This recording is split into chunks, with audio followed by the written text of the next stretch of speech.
Pocas veces al año o incluso en varios años nos encontramos con ciertas sorpresas que nos hacen recordar todo aquello que parecía hemos olvidado dentro del mundo del cine.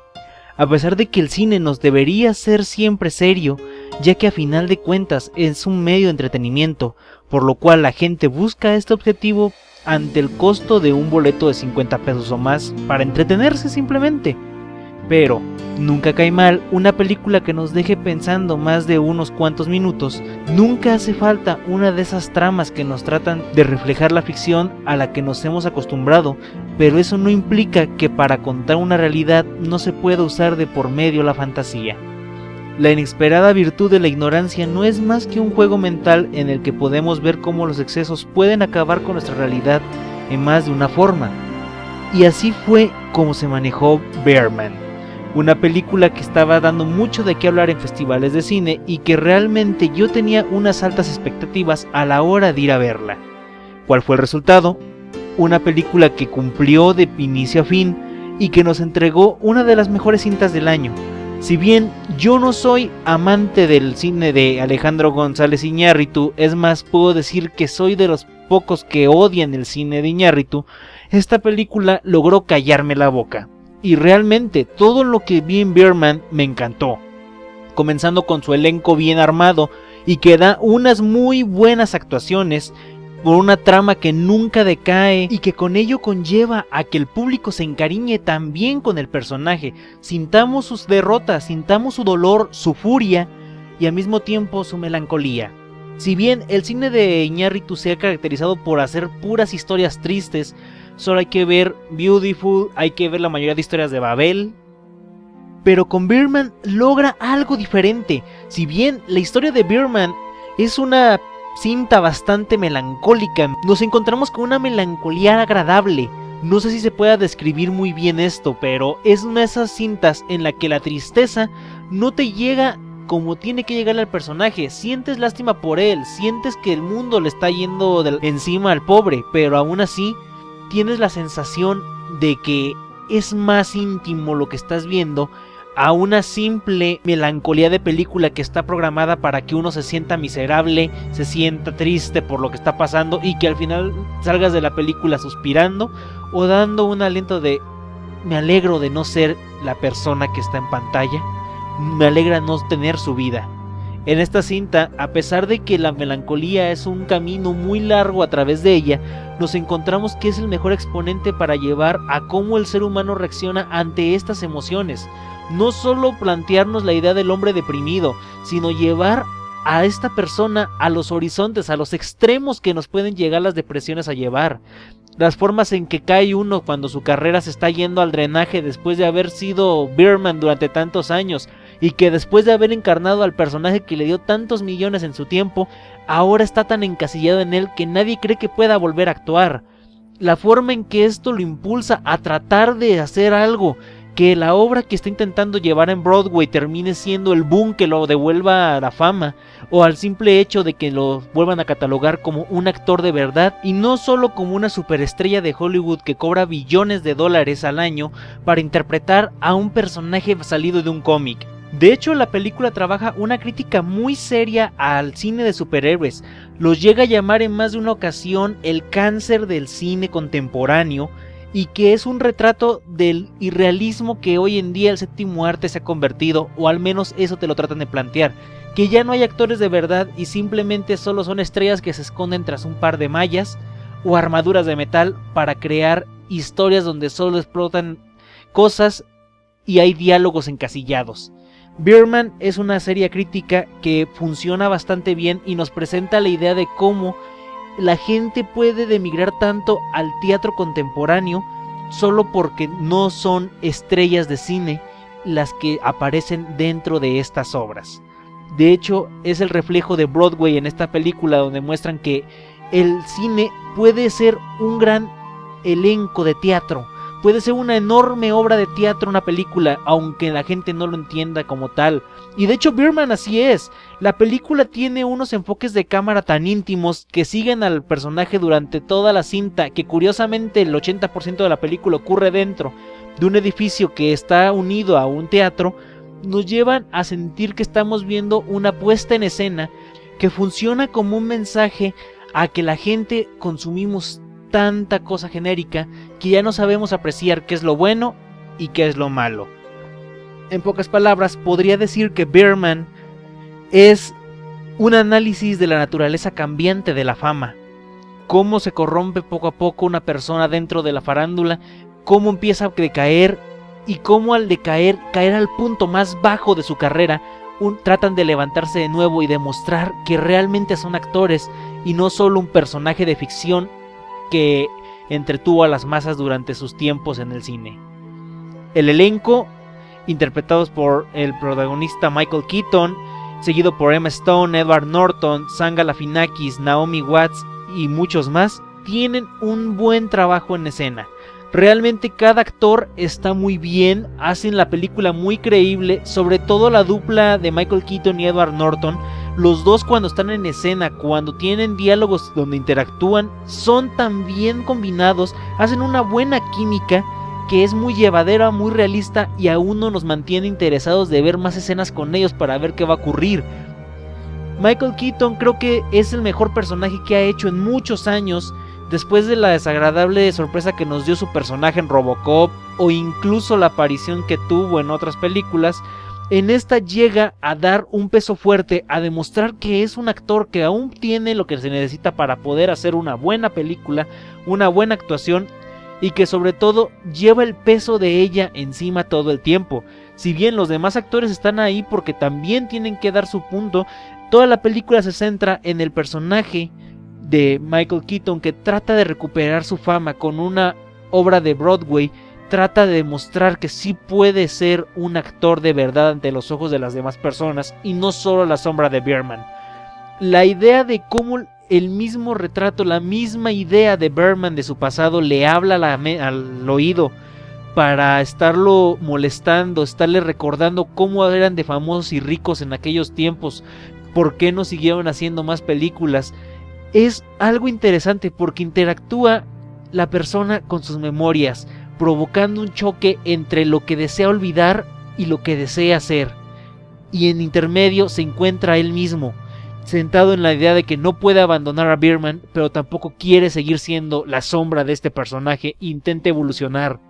Realmente una película muy completa. La banda sonora creo que es lo poco que no me gustó, porque toda la cinta se lleva a base de puras tonadas de batería y en más de una escena que otra terminan siendo bastante molestos los soniditos de platos y nada más pequeños golpes a la batería, mientras que en otros la misma tonada termina siendo útil, termina encajando como debe encajar y logra una buena unión.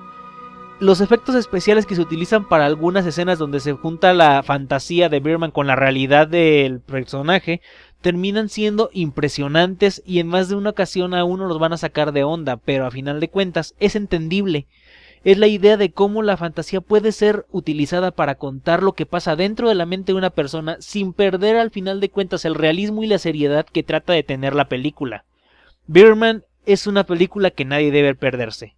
Yo le doy a Birdman un 10. Son de esas películas que salen pocas veces al año y que cuando salen hay que aprovechar el mayor tiempo para poder ir a ver al cine y disfrutarla en toda su gloria. Solo una cosa, les recomiendo ampliamente que la vean subtitulada, ya que si hizo un gran trabajo aquí, siento que en español no podría llegar a la misma forma que se presenta, se plantea la película.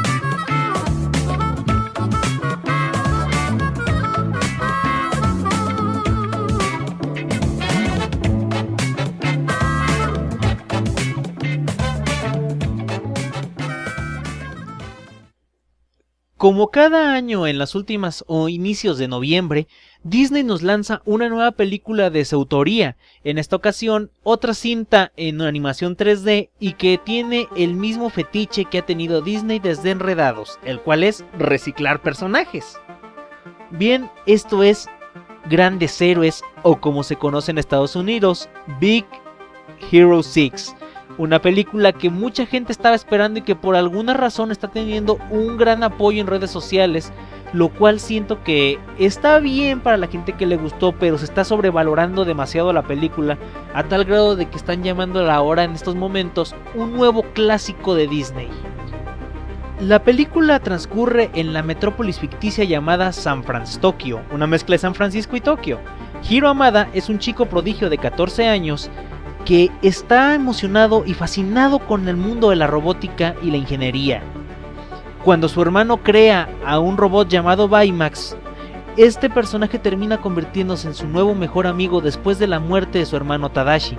Junto con Baymax intentarán descubrir quién fue el culpable de la muerte de su hermano, encontrando una red criminal liderada por un misterioso villano enmascarado llamado Yokai.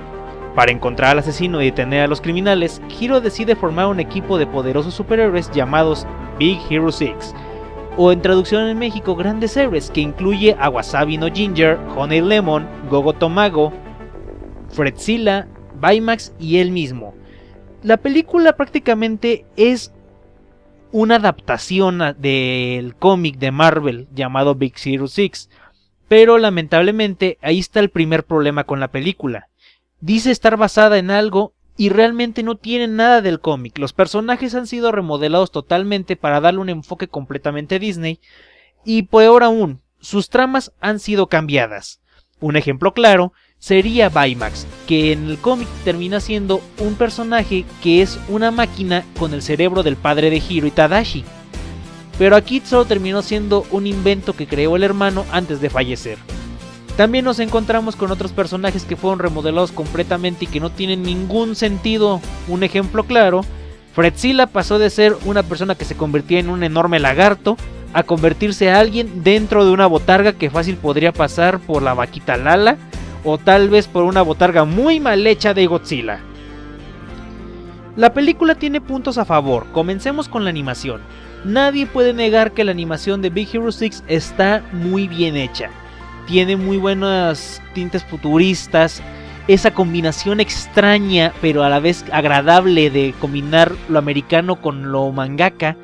Esos pequeños detallitos que te ponen, por ejemplo, como que es la ciudad de San Francisco, pero en vez de haber árboles normales, hay árboles de cerezo, cosas por el estilo. Nos encontramos con un mundo completamente industrializado y que nos lleva incluso a argumentos en los que se hacen peleas callejeras clandestinas de robots que, aunque suene muy bien, cuando uno vea la película va a encontrar o que es un plagio completamente de Gigantes de Acero o posiblemente un plagio de Medabots. Las actuaciones de voz están hasta cierto punto bien. Hay problemas de repente durante la pronunciación de algunos nombres. Un ejemplo claro es donde los mismos personajes no saben cómo pronunciar el nombre de Hiro. Primero le dicen Hiro y luego Hiro. No saben tener una concordancia a la hora de llamarlo, pero esto es muy poco notorio porque uno se enfoca completamente en los sonidos, en la que está viendo en pantalla y afrontémoslo. Va a estar uno la primera vez que vea la película viendo cada detalle y no va a notar este pequeñez. Pero bueno, los personajes por algún motivo, aunque están muy bien animados, no se encuentran del todo vivos. Sientes que la película se siente muy acartonada en momentos, o incluso el enorme problema de que las personalidades de cada uno nunca logran ser muy bien llevadas. Lo digo porque nos centramos tanto en el desarrollo de Hiro y Baymax que nunca vemos el desarrollo de ninguno de los otros personajes del equipo de superhéroes hasta casi los últimos 20 minutos de la película. A lo que vengo con esto: al no haber una evolución completa del equipo, termina siendo que la cinta no combine del todo, no cumpla con la expectativa de mostrarnos una película de los inicios de un futuro equipo de superhéroes que van a tener seguramente unas 2 secuelas más. Y esto es un grave error, porque si no planteas bien a los personajes desde la primera película, vas a tener muchos contratiempos con la segunda. Segundo problema que le encuentro. La película por alguna razón es bastante predecible en sus primeros minutos. Durante la primera exhibición de los inventos de Hiro nos encontramos ya con la trama de cómo va a pasar. Uno empieza a cuestionarse de, a ver, aquí va a ocurrir esto y esto va a terminar así. Y lo peor de todo es que conforme va avanzando la película te das cuenta de que se está cumpliendo tus profecías. Realmente está terminando como uno cree que va a terminar. Los giros inesperados se ven venir desde mucho tiempo antes de que siquiera sean planteados. Lo mismo ocurre con Baymax, el personaje querido para esta película y que posiblemente va a ser un buen hype para los niños porque, admitámoslo, este hombre Michelin dentro de su armadura de Iron Man termina siendo un buen personaje para niños pequeños que van a querer ese juguete para Navidad. Pero lamentablemente Baymax tiene la carisma de una caja de cartón. Y no me malentiendan, que sea un robot no implica que no pueda tener una carisma propia. No lo ha demostrado Disney en antaño, solo hay que ver al robot del planeta del tesoro o incluso al mismo Wall-E que nunca necesitó hablar para robarse el corazón de todos nosotros. Lamentablemente Baymax tiene un amplio vocabulario, sabe hacer más cosas que lo que podía hacer Wall-E, pero no encontramos esa química con el público, esa unión no se completa. Y eso es un grave error. Lo mismo ocurre con la idea del villano. Es un villano que plantean de una forma tan rápida, pero que se puede ver muy explotable. Y uno podría creer que va a salir bastante dentro de la película. Lamentablemente, conforme avanzamos, nos damos cuenta de que solo aparece 3 veces y en intervalos de 2 a 4 minutos. Lo que nos lleva a ser un poco decepcionante. Entonces, ¿en qué se gastan la 1 hora con 30 minutos que dura la película? Prácticamente se lo gastan en evolucionar a Hiro y a este Baymax. Pero una evolución muy lenta que se siente como un eterno somnífero para los adultos. Con humores de pastelazo e incluso muy forzados en la mayoría de la película. Mucha gente dentro de la sala se encontraba sin ninguna emoción a la hora de salir los chistes, y eso ya es hablar mucho, sobre todo cuando los niños están callados. Nos encontramos también con el problema de que la película es muy pretenciosa a la hora de querer aventarte al equipo de superhéroes, pero al mismo tiempo hacerlos creer que como son novatos tienen que fallar mucho, ¿no? Pero, por Dios, va más allá de lo ridículo. Neta, entiendo que tienen que ser novatos a la hora de pelear por primera vez, pero no puedo creer que realmente caigan de una forma tan atroz que entre ellos mismos se acaben. También nos encontramos con otro problema enorme. Si no se respetó al cómic, no se respetó a los personajes como eran, el público que está ansioso de verlo por adaptación va a quedar muy decepcionado, y eso no es del todo malo y al mismo tiempo sí. ¿Por qué? Sabemos que la película va dedicada para los niños y no para los fans. Pero si vas a adaptar algo, al menos si vas a hacerle cambios, conserva la mayor parte. Mantén la esencia sin matar todo lo demás. Y puedes inventar un mundo aparte. Lamentablemente, Grandes Héroes termina siendo esas películas que plantean mucho y que no logran hacer nada a la hora de desenlazarla. De hecho, se siente que la película se acabó de escribir demasiado rápido y a la carrera porque, no sé, el final es muy desabrido. No sé cómo explicarlo. La banda sonora está bastante bien y acompaña bien los momentos de persecuciones, los momentos melodramáticos, y el final está muy bien en cuanto a musicalidad. Fuera de eso, la cinta carece mucho de alma propia y es lo que la va a llevar a ser una de esas películas que se van a olvidar rápidamente. Ahora, otra cosa que tengo que aclarar bastante bien aquí. Disney parece que ya no tiene originalidad a la hora de hacer sus easter eggs, ni siquiera a la hora de diseñar personajes. Con los protagonistas volvimos a reciclar los puppets de Elsa y Anna. Solo que en este lugar a Anna la pusieron con cabello largo y parece un fideo, y Elsa termina convirtiéndose en una chica rebelde a lo Ryuko de Kill la Kill. Y piensan que no vamos a notarlo. Lo mismo ocurre con personajes que aparecen de otras películas como Bolt, como Hans, como Kristoff, que por alguna maldita razón lo que es Hans y Kristoff aparecen durante toda la maldita película de fondo. Si no es en carteles, es como personas que están corriendo después de la destrucción que está habiendo en la ciudad. Y esto conlleva a que te des cuenta de que la película tuvo el mínimo esfuerzo. Reciclaron todo la mayor parte del tiempo. Yo le doy a Grandes Héroes un 5.5. La animación es muy buena, la música es impresionante, tiene unos conceptos entretenidos y que pudieran funcionar si son tratados mejor, pero lamentablemente la trama de la película como tal, los personajes desabridos y los cambios radicales que se le hicieron al cómic terminan siendo que la película no cuaje del todo en la fórmula. Niños entre 3 y 6 años les van a encantar la película, y sobre todo Baymax. Niños de 7 años en adelante van a cuestionar bastante si es graciosa o no, y los adultos en su mayoría van a pasar un rato somnoliento. Que sea de Disney no implica que la película vaya a ser un rotundo éxito, y eso hay que entenderlo. Yo soy Shady Knight, nos vemos mañana para hablar de Sin Sajo, parte 1.